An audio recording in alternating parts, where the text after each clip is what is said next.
Welcome to the Chicago Bears Podcast, a presentation of ESPN Chicago, Chicago's home for sports. Here's your host, Pat, the designer. What is good, everybody? Welcome into the Chicago Bears Podcast. Y'all don't care about me. Look at me. I'm sitting here. Pat, the designer, in the building. I'm going to say my name. I'm going to still get it out there, but y'all don't care about me because we got Jason McKee in the building, and y'all see him right down there. The man, myth, legend, ran back the opening touchdown of the Super Bowl. Devin Hester's in the building. Devin, what's good? What's going on, fellas? What's going on, man? Appreciate you guys for having me on the show, man. Hey, man, we appreciate you for coming through, man. Shout out to J-Mac. I mean, them NFL connections be working, J-Mac. Yeah, that's my brother, man. And anytime that, I'm doing something and, we reach out, he always helps me out. That's the type of guy that Devin is. That's the type of teammate he was. So, it's good to have him on our first initial show. So, welcome to Windy City Flyer. Devin, appreciate you joining us, brother. No problem, man. Anytime for you. Anything for you, J-Mac. Hey, man, I got y'all here. Like I said, this is a time of the year that so many Bears fans get excited about this. But I got to ask y'all this because the reason that we're excited is somebody that y'all both were attached to. Have either of y'all called Lovey and asked him or thanked him for the pick yet? Has anybody done that on the team? Nobody's doing that? I'm just saying, bro. Like I feel like somebody's got to make the call. Man, I love you. I'm just gonna go straight to his voice, man. Love me not pick it up for you. He'll pick up for Hess, I think. He's not gonna pick up. Chill out, man. He'll pick up for Hess, though. Trust me, he'll pick up for Hess. Devin, you got to thank Lovey for all of Chicago. Devin, we need you on that, man. No, man. I mean, at the end of the day, I know you get a lot of buzz about it. You know what I mean? Yeah. From a lot of Chicago Bear fans. But hey, it is what it is. He's trying to win games, man. Trying to win ball games. So at the end of the day, he want to make a name for himself. And it don't matter what game it is, last game of the season, first game of the season. You always want to go out with a win. You don't want to end the season with a loss. Yeah. So I can't blame him. Do you? There's been so much speculation around that. Y'all know Lovey personally, right? Do you think that he definitely knew he was maybe getting fired at that, and he went into the locker room and was like, "Hey, boys, we got to play our hearts out on this one," or he just approached the same week, same thing every day? You get rumors, you know what I mean? You, as a player, as a coach, you know when your time is getting short, you know what I mean? Yeah. So it's not like a surprise, you know what I mean? You kind of embrace it and you kind of accept it before it even get there. It's not really, half of the time it's not surprising. Yeah. So he knew it going in. He like, hey, yo, boys, let's get this mud. Let's go out here. Do you think it was just let's win the game, or was it, hey, I got to help out the old boys back in the shy? Y'all know they still love me back there. No, I don't think he really paid attention as helping out Chicago. It's probably need to know about that situation, to be honest with you. Really? Until it really happened. When you in the trenches, you don't really pay attention to what the draft and all that is, really? No, you don't. I never thought about that playing football like the last 2-3 games of the season. Determined, you know what I mean? In my mind, playing in the game, thinking that I'm trying to help out a draft pick or something like that. It never crosses my mind. Yeah. Nah, I definitely. It's just it was such a perfect scenario that got us to pick that Lovey was the one to do it, dog. Somebody's got to thank him. Lance, Devin, J-Mac. He won't pick up for you. We got to figure that out, man. You was a fullback, but we got to figure that out, man. Hey, we appreciate y'all for showing love, man. First quarter is here. And as we get into this question, I got to ask you this, Devin, because y'all both got to experience what it's like to be in a really, really great locker room, right? I've heard the stories about how you guys were a brotherhood. I mean, you and J-Mac still, right, really close to this day. How important is it, and what pieces do you really need to make that Super Bowl caliber locker room, right? Of course you need the talent, but what do you think the pieces are that get you to the point where you're like, hey man, like this is something special? I think it's the off-field bond that we built. You know what I mean? From day one, like I played on, I want to say 3 other teams. Yeah. And I can count on my fingers, one hand, at how many people I hung out with. But when I go to when I talk about Chicago Bears, I don't have enough hands or toes to count how many players that I actually hung out with on a daily basis. After practice was over, after we left the facilities, you know what I mean? We would always gather up and go to somebody's house. Yeah. We would always go out to eat. We always stuck together when we went out to eat. You know what I mean? Nightlife. We would always be together. You know what I mean? And everybody would have cookouts. Lat would have game nights. Of course, my house was like the hangout spot for after practice. Everybody came there. So it was the bond that we built off the field that really, really helped us out on the field. Yeah. How much of that and what's the personality, right? What's the personality that you look at in the locker room, that you're looking for in the locker room that brings that together, right? Because I think that's when we talk about the Bears, that's the things that we're missing, right? We know Fields is supposed to be the guy. We know that now Tremaine Edmonds is supposed to be the guy. But who's the glue? What's the personality of that glue that bring it all together? What was the personality for y'all anyway? Yeah, I think what Devin's saying in terms of the bonds and the chemistry we had on the field, you had that bona fide leaders in that locker room. Yeah. We had guys that were alpha males, Olin Kreutzes, the Reuben Brown, the Mike Browns. You know what I'm saying? Those guys, when they stepped in that locker room and things weren't going right, those guys would speak up and everybody would listen, right? And not because they were obviously elite players, but because they carried themselves in a professional way on a daily basis. Olin Kreutzes is one of the first guys in the weight room. He was one of the first guys out to practice, out to walk through. So you knew that there was a standard set, and guys had to fall in line to follow it if you wanted to have success. And, in this league, the elite teams are player-led. Yeah. You know what I'm saying? If you want to be an elite team, you got to be player-led. And I think that's what we had. We had so much elite leadership that we had an elite team in terms of being player-led. So y'all in the locker room, somebody get out of body. Who was the person that came to talk to y'all? It wasn't Lovey. Who was y'all guy? Oh, I would say Olin. Yeah. Olin was that guy. Yeah. Olin. Brian didn't really talk a lot. Brian was more so like us. Very playful. You know what I mean? But when he talked. You know what I mean? So, but I would say the main guy had to be Olin Crew. What's the story you remember where you was like, yeah, we not messing with Olin? hey, they both laughed. They both got the same story. What's the story? I need the story now.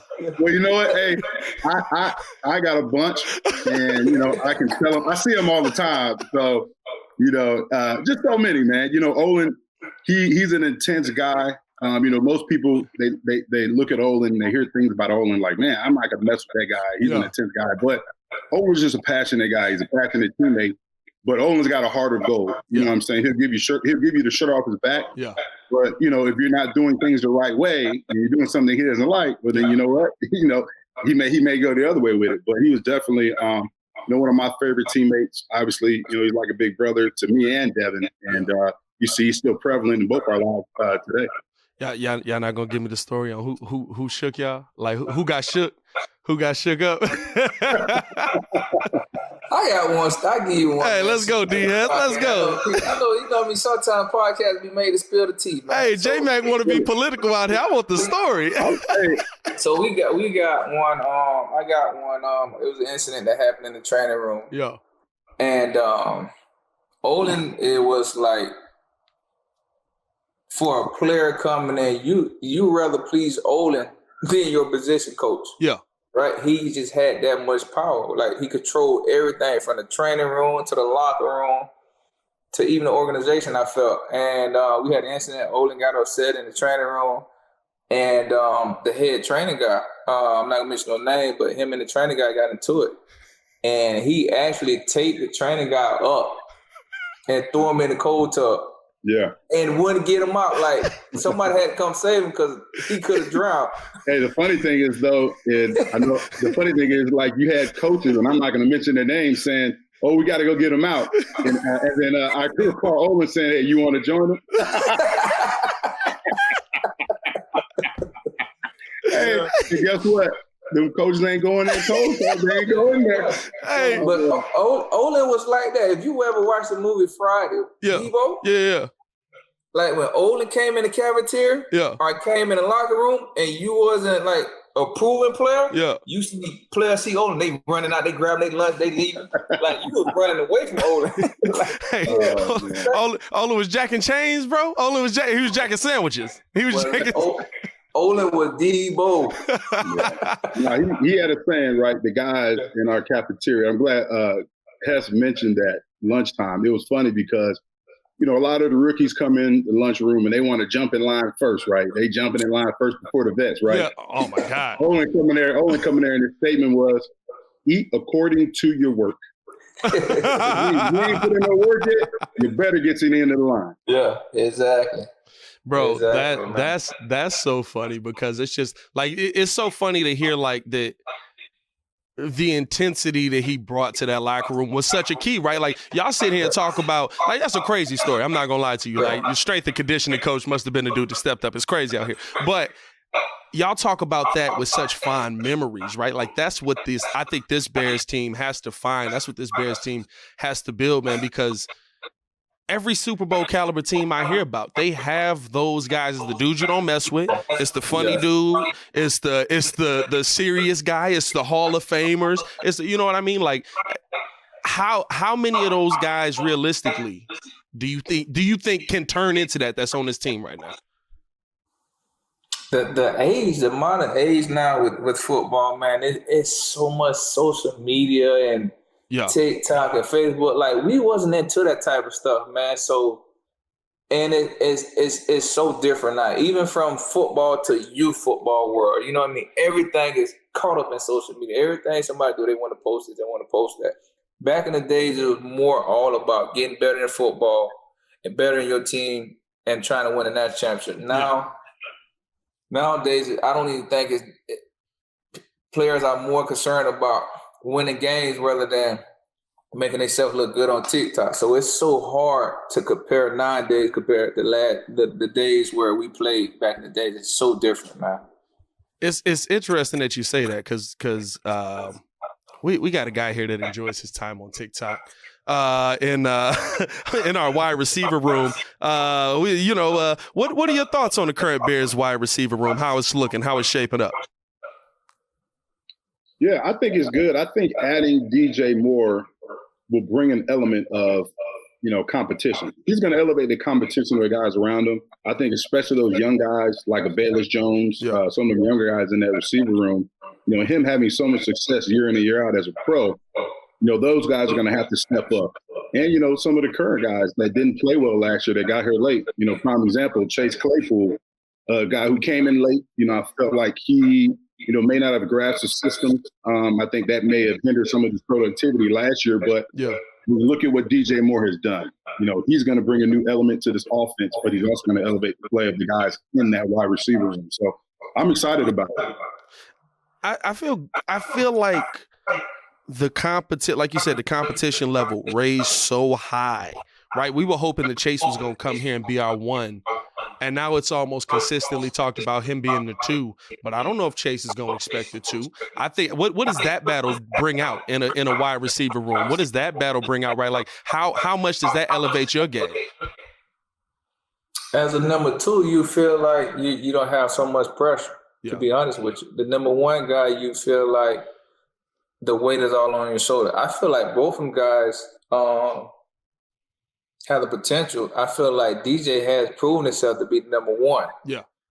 I feel like Chase has shown glimpses of potentially being a number one, but do he really want to take on that role? Or do he want to sit back and we look at each other as we just gonna make plays together regardless of one or two? Yeah. And that's the role that they have. I feel like that type of receiver core has to do is have to go in the season. You know what I mean? And say, hey, it's no number one, no number two. We're going to make plays regardless. Whatever coverage they give us, be expecting the ball. And that's the mentality that you got to have.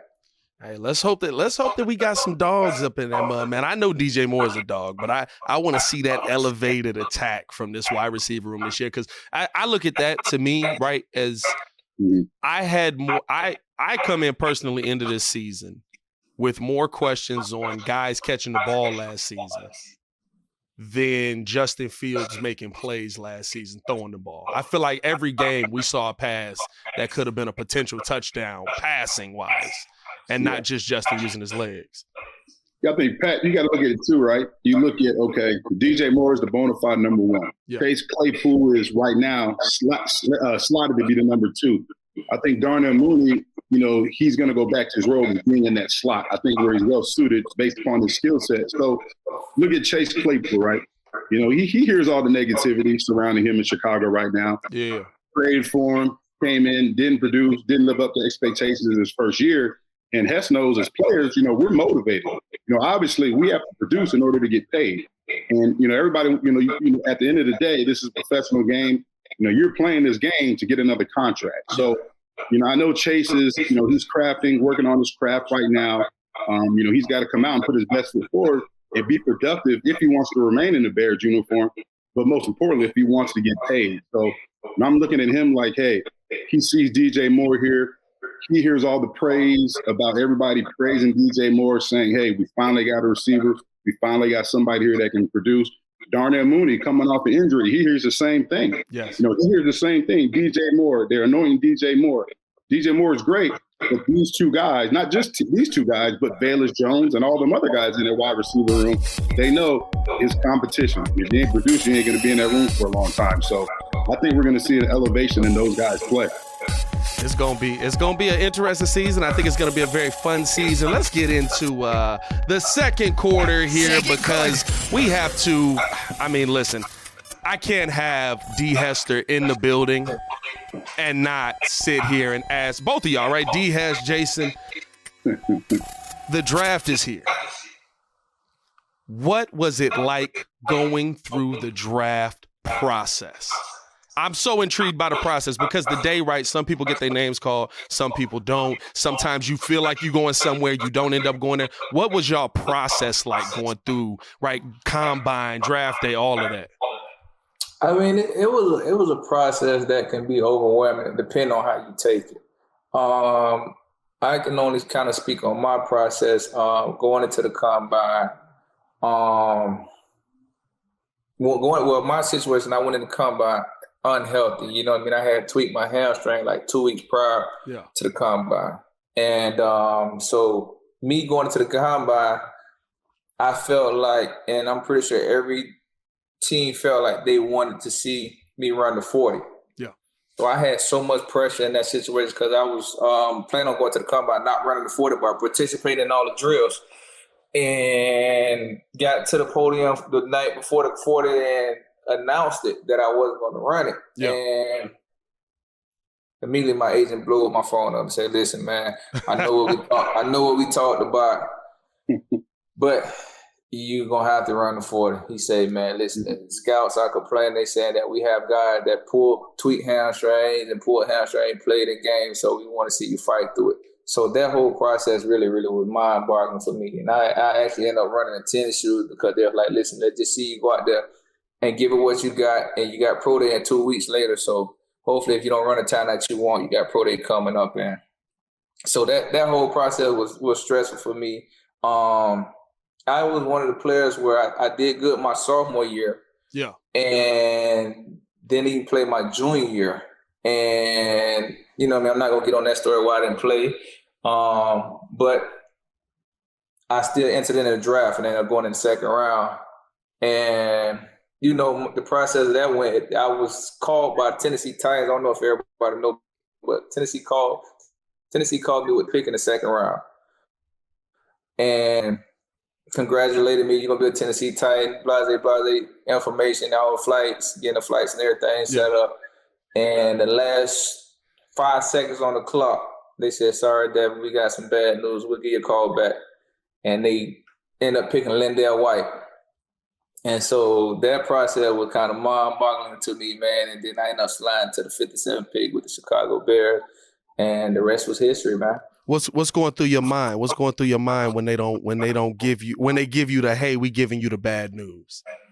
Man, after that, man, I honestly, I was in the house with my mom. I just had my immediate family. I didn't have a big crowd. Yeah. I just had my immediate family. So when that happened, man, you know what I mean? I was so hurt. I was devastated, man, because I just knew I was going to get drafted right away. You know what I mean? I felt like I had a potential to be in the first round. You know what I mean? And it just hurt me because I didn't play none of my junior year. So I dropped in the second round.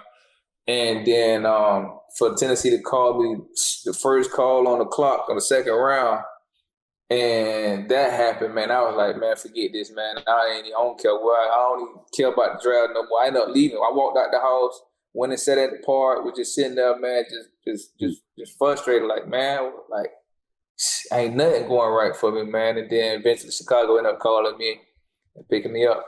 Hey, it worked out. It worked out Man, phenomenal. I'm telling you, hey, thank the Lord that happened, man. Hey, you ain't lying. Listen. I'm gonna tell the listeners another story about Hess, right? Uh-oh. So, and Hess, we talk about this all the time. So, you know, in practice, right, it gets cold outside, right? We had practice, right?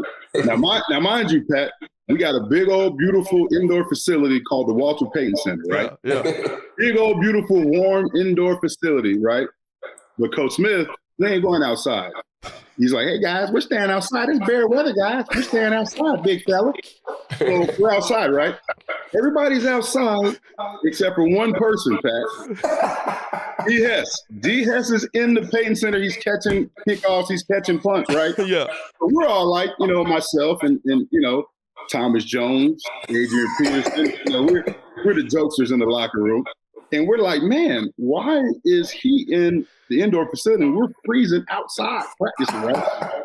So I'll tell you what, we found out why. That first game we played the Packers up at Lambeau. Yeah. And I think it was a punt return, Hess. Correct me if I'm wrong. Yeah. He punted that ball to D. Hess.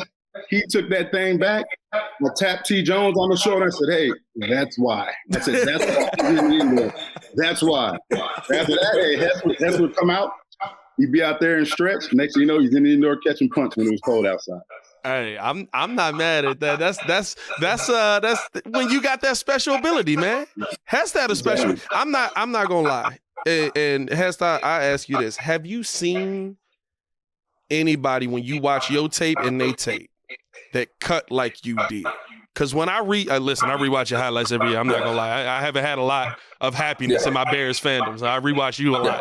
I haven't seen a lot of people that can cut, plant, and maintain full speed like you used to. To be honest, I haven't. I have seen guys where I can say, oh, yeah, he looked like he was faster than me. Yeah. But far as cutting and moving and changing direction and not losing speed, I haven't, to be honest with you. Because it wasn't even like, at least for me looking in, and I'm sure I want to hear how it was for you running, but like when I would see you move, it would look like you cut right at the same speed you was going forward. And then you just start back up again. Like, was that just natural instinct or was that right? Like, I always think, right, like how Dennis Rodman broke down rebounding. He had a science to it. And the other dudes be like, bro, I'm just good at it. I don't know. Was that natural instinct or did you have a science to how you would be attacking them plays?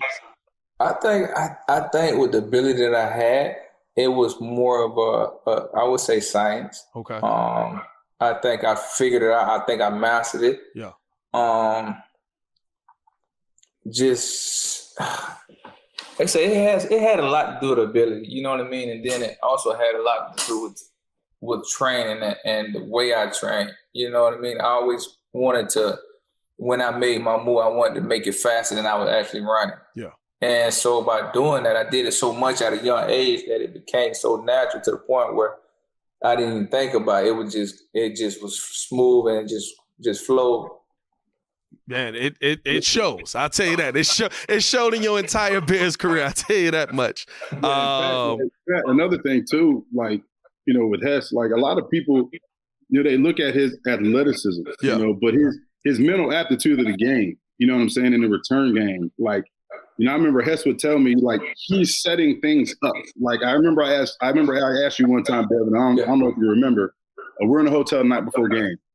And I was like, bro, what comes to your mind, you know, when you're in the stadium, you know, they're playing Soldier Boy and that ball's about to be kicked, like what goes through your mind? And I remember you telling me you already envisioned how the return was going to go. You already knew what type of path you were going to take. And you know, that's the thing. Devin had an uncanny ability to set things up. He had the vision to make people miss, you know, even when he wouldn't see him. Because there was sometimes I'd be like, man, how did he make that guy miss? He didn't even see him. You know what I'm saying? But his ability, you know, his mental aptitude of the game in the return game, knowing what he was going to do before it actually happened, combined with that elite athleticism. I mean, you got yourself future Hall of Famer. So, tell the fans about, you know, that process and kind of what went through your mind before the ball was kicked. It was more so of anticipate, more so like a quarterback craft, right? When the quarterback is reading the go ball, right? He's getting pressed man off coverage. The guy's playing off, right? is the vision to anticipate once that receiver gets up on that DB toes, he's beat. Yeah. Right? Some quarterbacks, they want to see the receiver a step or two ahead before they let the ball go. But my mindset was more on anticipating. You know what I mean? If that DB gets up on that receiver gets up on that DB and they toe to toe, I'm letting it go. Right? So I anticipate blocks. I think I had a gift at setting up blocks. That was one of my major keys that I would really say that I understood how to make my blockers' job way easier than it really was. You know what I mean? To the point where they were like, wow, I tried to block him, but he went the opposite way. You know what I mean? Like, I didn't really have to do nothing. But it was me just anticipating him favoring one side, you know what I mean? And going ahead and letting that DB think I'm going to go that way at the same time and then cutting back at the last minute. So that part really helped me out, and just seeing the whole field, you know what I mean, and visualizing holes that were going to open up before they even open up. It's what is that moment, right? And this is the question. I said if I ever interviewed you, I had to ask you, what's your favorite no Devin, go Devin moment? What that is. I've heard Lovie Smith talk about this where he would be like, Devin, why are you bringing this out? Devin, what you doing? Devin, oh, never mind. Just keep it going. Go ahead then. What's your favorite no Devin, go Devin moment? The missed field goal in New York. Oh, okay. That situation there, you know, where I caught the ball and because I had asked previous a couple of times, like, listen, if I used to ask the ref every now and then, if I don't take a knee, don't blow the whistle. Oh, so you set that up? Yeah, I said it to the ref a couple times. Because normally when the player catches the ball and he just walk, the ref feel like he's surrendering. So sometimes they don't even have to take a knee. The referee just jump up in front of him. I always told the ref, don't get in front of me. If I don't take a knee, don't get in front of me. I will take a knee. I know the rules. You don't have to help me out. And so that allowed, you know what I mean, to get that kick out there where that field goal missed, because I caught the ball deep in the end zone and just started walking.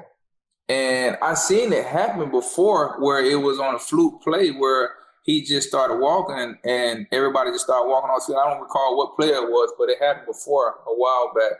Not on a field goal block, but it happened on a return. And so I actually did that same play in college when we played Tennessee. I think it was my freshman year in college. I did the exact same thing on the kickoff.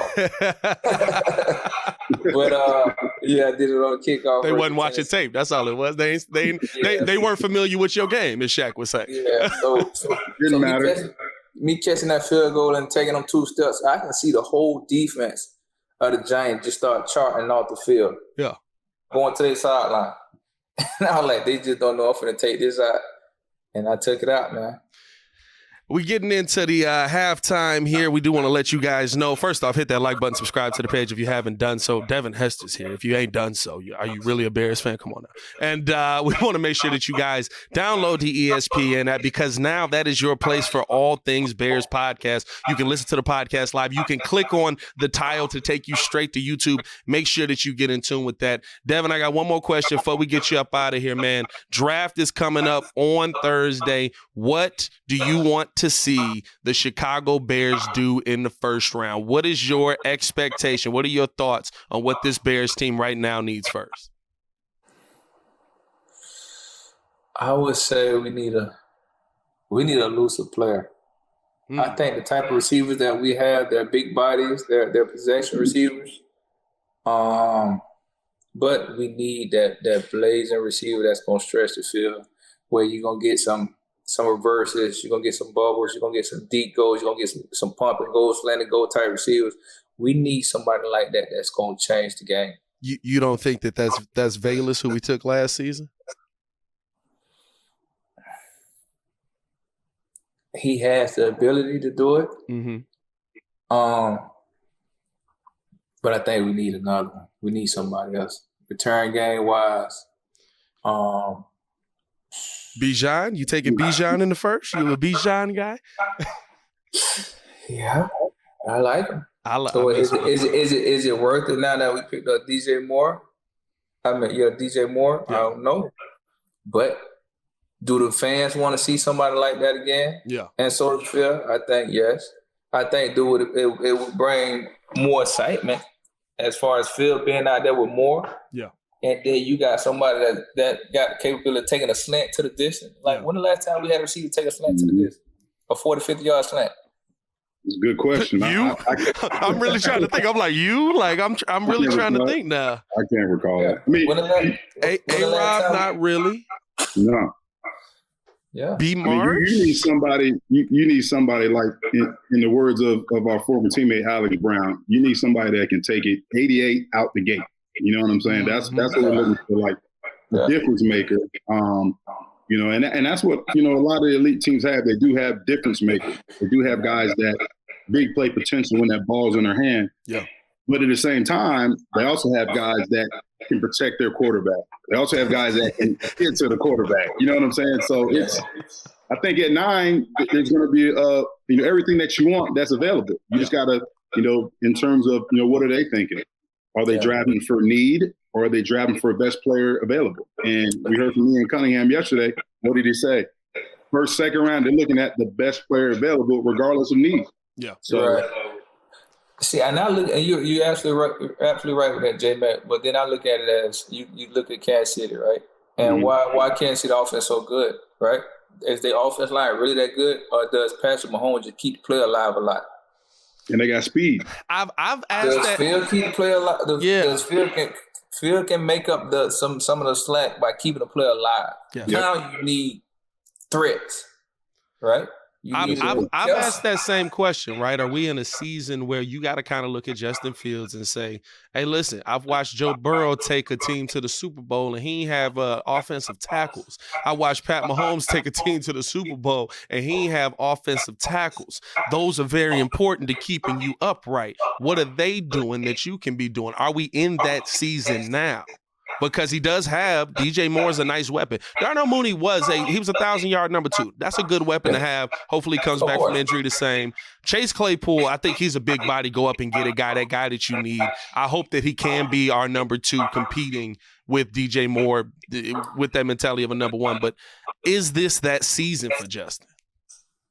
I think so. I think the key for Justin is when you watch him play in college, he was surrounded by athletes. Yeah. Like every quarterback you see, like look at Cincinnati, they surrounded by athletes. Yeah, you know what I mean. So it helps them out. You know what I mean. And the more you put tools in a toolbox, the better of a mechanic you're gonna be. You know what I mean. You can't go fix on a car with just a screwdriver. You can't go put a car together with just a monkey wrench. You need everything. Hey, Devin, you ain't never been to Alabama. I ain't never been to Alabama. I didn't see my granddaddy put a car together with duct tape, a screwdriver, and a straw. You know what I mean? Like, where we going right now? Hey, Devin, we appreciate you for jumping on the show, man. We really do. We appreciate you taking your time out of the day. You're always welcome back, man. Hope to have you on the podcast again. I appreciate you guys for having me, man. All right, yes. Thanks, brother. Y'all be easy, man. All right, man. Yes, sir. All right, boys. We had Devin Hester in the building. Gotta love that, J-Mac, man. Appreciate you for helping out on that, dog. Yeah, you know what I mean? This is a great first week of the Chicago Bears podcast. We get into the third quarter, though. We gotta sit here and we got Hester's draft story. The draft is so big, but everybody don't get to hear their name called. J-Mac, you know what it's like to go through that mental side of it. We heard Yurko's story yesterday. What is it like? What were you expecting to get your name called when the draft happened? And then when you get out of that, right, what's the mental process of that, trying to just stay strong, keep focused, knowing that, hey, I know that I can play at this level? Yeah, like the whole pre-draft process is such a crazy process. Yeah. You know, I had an opportunity, played at Temple University. It wasn't a powerhouse like Devin, like University of Miami. Right. Miami was a team that was in our conference back then, the Big East Conference. So, you know, that conference was loaded. I mean, Donovan McNabb played in that conference, Dwight Freeney, Michael Vick. Ed Reed was on that Miami team, played against a lot of guys who did get drafted in the first round. So my level of confidence in terms of did I have the ability to play in the NFL? Heck yeah. I knew I had the ability to play in the NFL, and I always knew I would because I had that mindset. I had that work ethic, and I knew I was going to do whatever it took to get there. So the pre-draft process for me was I had good tape We had a good offense. I was versatile, could catch the ball, could block. I showed the ability to run with the ball. So I had a lot of, private workouts. I did not get invited to the combine, which kind of hurt a little bit because, you see guys that you played against, guys that, I felt like I was better than, especially at my position going to the combine. Yeah. So, I did a lot of pro days, did really well in my pro days, which set up a lot of private workouts. And the feedback I got from these private workouts was, hey, you know what? You can be anywhere from 5th to 7th round or a high priority free agent. And for me, that was good enough for me because I knew that at the end of the day, I was going to have an opportunity to get into an NFL training camp. And I knew when I got that opportunity, when I got in that camp, Pat, I knew I was going to blow the doors off. You know what I'm saying? So that was my motivation. Thankfully for me, there was a few teams. There was a couple teams that wanted to draft me in the 6th round. They didn't do it. And the Philadelphia Eagles at that time, it's a crazy story because they called and said, hey, you know what? In the 7th round with our pick, we're going to take you, or you're going to take your teammate, Raheem Brock, who was a defensive end in this league, played for the Colts for a long time as well. We're going to either take you or him, and whoever we don't take, we want to bring in as a high priority free agent. Yeah. So it was an interesting situation. I'm at home. I'm in Philly in my apartment. My parents are there, and the 7th round comes up, Pat, and it's bittersweet because I'm happy for my brother, my fellow college teammate, Raheem Brock. I look at the screen and I get no call. Philadelphia Eagles select defensive end from Temple, Raheem Brock. So I'm happy, but I'm also like hurt at the same time. You didn't get to get your name called. Yeah, I didn't get my name called. So, I did have to make a call. I had to call Raheem and say, hey, man, congratulations. But, they took you instead of me. But it was a good thing because I had the opportunity to go to a team that had great veteran leadership back then. And if you recall, this was 2002. So Donovan McNabb was a quarterback. Yep. Duke Staley was was the starting running back. Yep. You had Brian Mitchell in that locker room. You had Troy Vincent, so many veterans, Hugh Douglas, LaVon Kirkland, Brian Dawkins, all these guys, I got to learn from on a daily basis on what it took to be a pro, on what it took to be successful. But I also had that huge chip on my shoulder, Pat. Yeah. And, I can recall in training camp, I was so competitive, right? And I remember in practice, I'm going all out because I'm trying to make this team. I'm trying to be here. And I remember some of the vets telling me, hey, you got to slow down. You got to slow down. And there was one vet in particular, and I always took this advice with me. It was Brian Dawkins, the great Hall of Famer. Yep. That's why he's a Hall of Famer, because he was a great player, but he was a great mentor for me because he told me, he said, you know what, Rook? Don't take it easy on these vets. Do not take that day off because guess what? These guys are here. These guys are where you want to be. If you take a day off, you may not be here. You can't afford to do that. So after that, I kept at it. Never took a day off, man, and got that opportunity. Obviously, I was made the practice squad in Philly. Yeah. But then ended up in Chicago, had a good career here. But, I look back on that draft and I look at, some of the fullbacks that got drafted. So I remember in the 4th round, there was a fullback named Charles Stackhouse. He got drafted. Another guy in our conference played at Virginia Tech named Jared Ferguson. He got drafted in the 6th round. And, that being said, none of those guys, had as long as a career that I had. So that was always my motivation. I always wanted to go out there and prove that I belonged in this league. And when you tell me no, I'm going to show you yes and why I can. Did you? Who was the coach? Who was the coach? I asked Shirko this the other day. This is my favorite part. Who's the coach that basically was like, nah, bro, you ain't got it?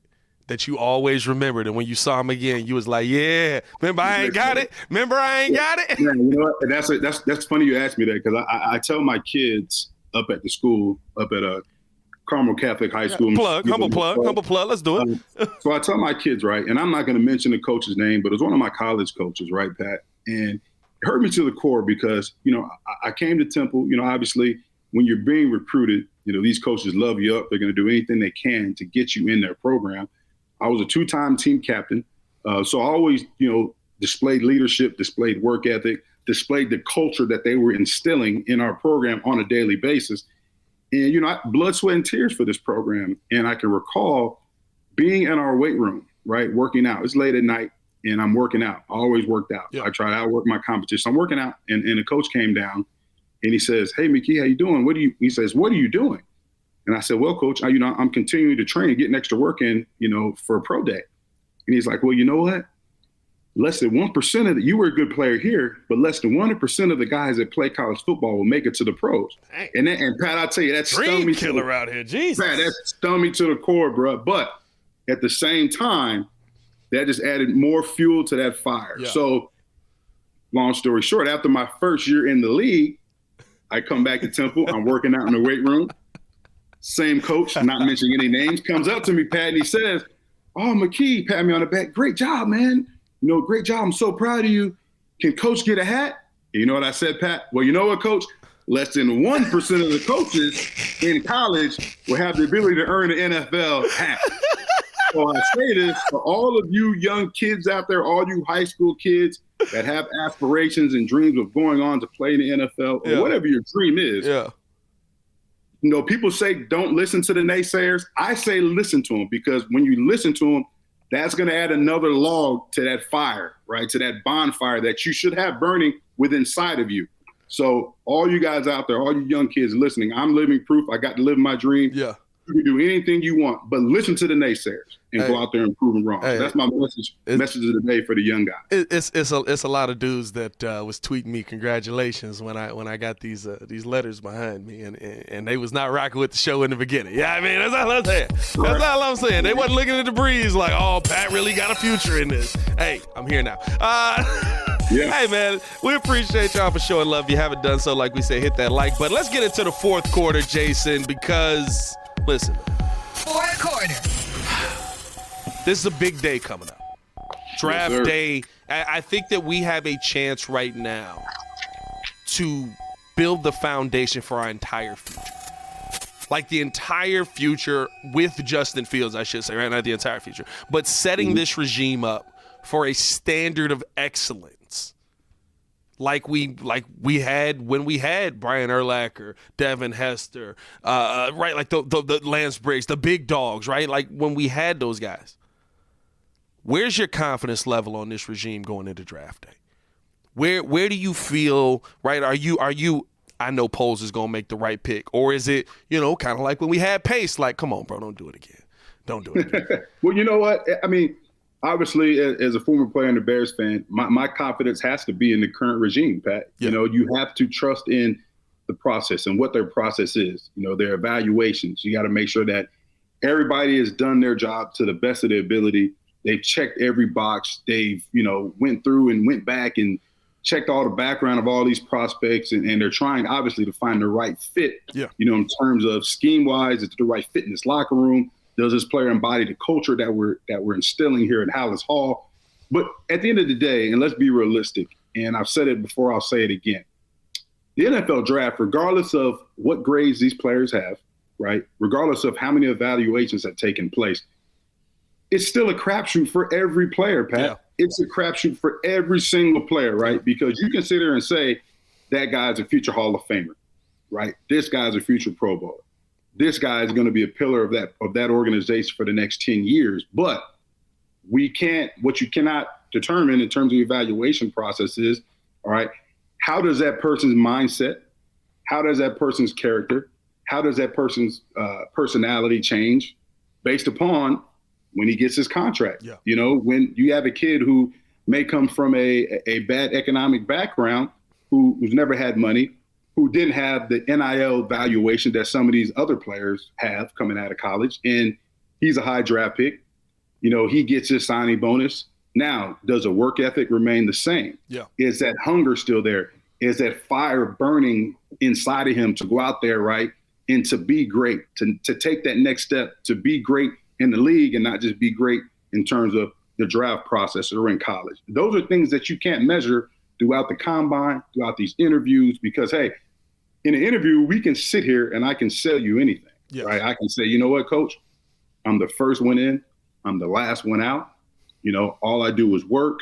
All I do is eat, sleep, drink football. But when that money or that signing bonus is transferred into that account, am I still dreaming, eating, sleeping football? Yeah. Or am I dreaming, sleeping, eating, what kind of car am I buying? What type of shoes am I going to get? You know what I'm saying? Like, And that's the thing you can't measure. So I think with this process, you got to trust in the regime. Ian Cunningham obviously had his press conference yesterday, and he brought up a lot of interesting points to me. I think that him and Ryan Poles, like the relationship they have together. I mean, these guys even live together. You know what I'm saying? Like it's they. It's a little different. I'm not gonna lie. That one was a little different from me. That one was a little different. I had never heard that from another GM, assistant GM. Shout out to the brotherhood. Yeah, I mean, shout out to the brotherhood. I love it. But I like the fact that, those guys are around each other and they're making such important decisions. Yeah. And you can see that, those conversations, I'm sure, take place all the time on the ride into Hallis Hall, on the way back from Hallis Hall, in Hallis Hall. So, they're not leaving any stone unturned. And let's just make sure they bring in the right prospect that, that embodies everything that we're trying to build here. That fits Eberflus's hits principles. If it's a defensive guy that can be an elite, playmaker on offense, whether it's an O-lineman, whether it's a receiver, whether it's a running back. At number 9, if we're going to pick there, we got to come in and bring a guy who can be a key contributor to this organization for a long time. I thought Ian hit the nail on the head where when he said pressure is a privilege. First off, bars. Bars out here. Like, that's a tattoo on somebody right now. Ian, tat that up, bro. Tat that up. Come on, that's fire right there. But pressure is a privilege, right? Like, the Chicago, this regime shouldn't have been here based on what we saw that was left for them. Yep. When we heard about Ryan Poles coming to this team, if you were a Bears fan and you literally were like, yeah, he's going to turn it all around and put you in a position in 2 years, I'd have said you was smoking. There's no way that you thought that we were going to be in this position. But they did such a good job, right? The pressure was on the second they got here. They did such a good job of making the right moves, and it was some misses in there, right? It's some moves I look at and I'm like, I don't know about that, right? Like I think about why am I blanking on his name? Our center for last year that played like 4 snaps at center. Lucas Patrick. Yeah, shout out to you and Eric. Lucas Patrick, man. Like I think about that, right? Like injury you can't take into account, but he was supposed to be your starter. He was supposed to be your guy. So you had that pressure from day one. And to me, when I look at my confidence level on this regime, I'm confident in them making most of the picks right. And when I say most, I mean, like, what do we have? We got 9 picks, 10 picks, whatever it is, 6 for 4. You're not going to get everybody right. It's impossible. If you get everybody right, you're a godsend out here. But I'm confident that they will get most of their picks right. And I think that that's all that we as Bears fans should be hoping for, right? It can't just be your first-round guy, your second-round guy. I need a fifth-round guy like last season. Yeah, and you look at it, too. I mean, you have to, right, regardless, the first, second-round guys, you want those guys to come in and be the guys, be the dudes where, a few years from now you say, you know what, I'm glad we were able to pick him where we're at in the first round or second round. But like you said, Pat, you got to, in order to have success, sustained success in this league, right?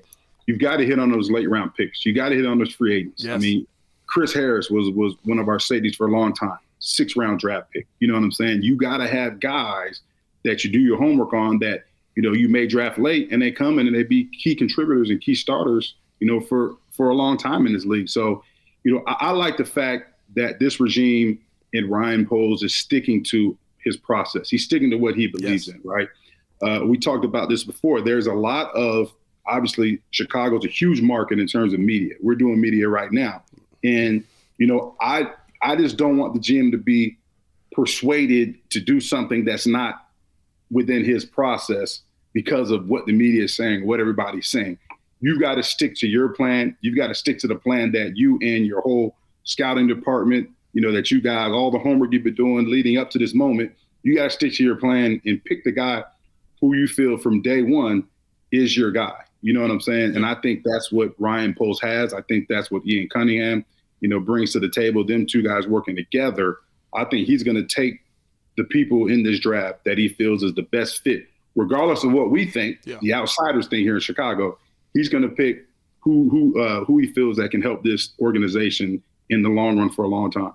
How important is fit over talent, especially early on, right? We always say you take the best player available, you take the best talent available. Best talent available don't always fit your system. Definitely. Yeah, I mean, in the system's everything. You know, I know earlier in free agency, a lot of people were saying, hey, why didn't we take Orlando Brown? Yeah. Well, you know, in terms of our running game, we're an outside zone. We're an outside zone running scheme. You know, Orlando Brown is a little too big to be moving like that. You got to be able to move an outside zone running scheme. The linemen, they got to move and get edges and things like that. So, you know, fit is everything. You know, if you can get a guy that can fit your scheme and has the talent, I mean, that's a good thing. But, you know, coaches have to develop and teach players, right? This league is about development. So when you look at, you know, guys who fit our system right now, does everybody have talent? Yes, you got to have talent to be in an NFL locker room. But it's the coach's job, right, to help develop that talent and to help bring out the best, you know, in terms of everybody. You know, that way they make sure that you're fit, they make sure that you can execute their scheme. And if you can enhance that talent, you know, year in and year out, you're going to get players playing better within your scheme, and then you get more productivity. Absolutely, absolutely. Let's hope this regime gets it right. I really think this is going to be a draft that we talk about that sets us up for a Super Bowl run. If you get this right, I think you're set up for a Super Bowl run at some point in our future. If you get this wrong, I think that you're set up for a lot of years of anguish here, dog. Like, you're not going to get this many draft picks in a row every single year. So hopefully the Bears get it right, man. Hey, that has been another great episode of the Chicago Bears podcast. J-Mac, appreciate you for facilitating Devin, man. As always, he's going. J-Mac going to be here every Wednesday, so make sure that you're tuned in with us on that as well. Make sure that you're checking us out over on the ESPN Chicago app. You literally can listen to the pod live there and check out the YouTube video as well. So get in tune with us on that if you're on YouTube. Hit that like button, subscribe to the page. We'll be back tomorrow. I believe it's going to be me and Courtney Cronin in the building. Awesome. So tune in with us for that as well. As always, it's your boy Pat the Designer. Back at it again. J-Mac, y'all stay safe out there and bear down, man. Peace. Yes, sir. Love you, Chicago. Bear down.